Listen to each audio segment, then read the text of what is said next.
Alright, this is the first video I've made in about 5 years. I gotta share some wisdoms with you guys.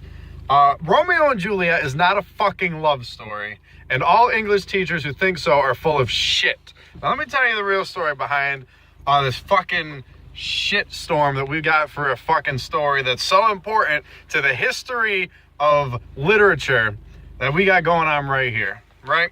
Okay, so we got this 17-year-old who's out romping around with his fucking friends. They get in a sword fight with these other guys because they're like, hey, our family doesn't like your family.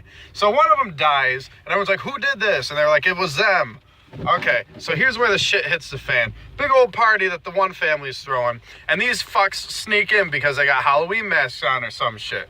So this 17-year-old, 17, that is a 1 and a 7, was like, oh shit, that girl's hot. Guess how hot this girl was? Very to him. Now she's 14. 14, that's 1 and a fucking 4.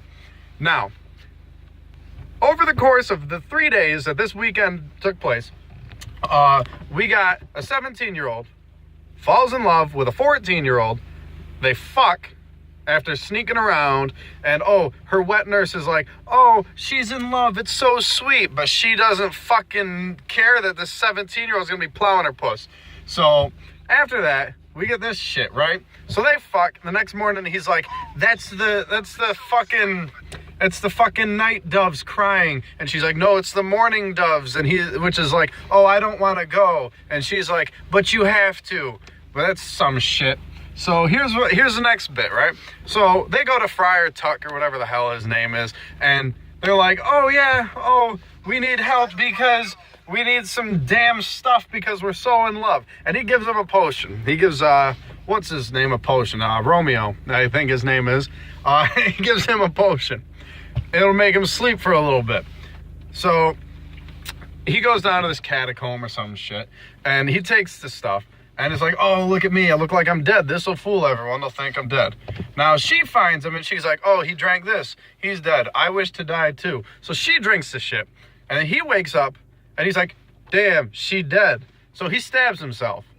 And now he's really dead for real this time. And then she wakes up and she's like, shit, he's dead. I guess I'll die too for real this time. Damn, that must have been one hell of a wake-up call for her when she woke up after dying. Now, so now they're both dead. And then both of the families find them down in the catacombs or some shit. So this shit goes on, and they're like, oh, we should stop fighting. Look at our kids, we're in love. Oh, so they build a monument in the Time fucking Square. And now everyone's like, oh, Romeo and Juliet's so romantic. No, it's a 17-year-old plowing a 14-year-old. You know what would happen if someone wrote a story about that shit today? All of the fucking feminists, all the fucking social justice warriors, everyone who's worried about political correctness would have a bitch fit.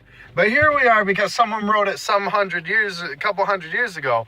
And this shit goes on and like, oh, this is so important to literature, the deep meaning behind their passion and love.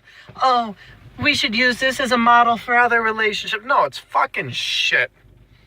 So to wrap this whole thing up, Romeo and Juliet ain't fucking love.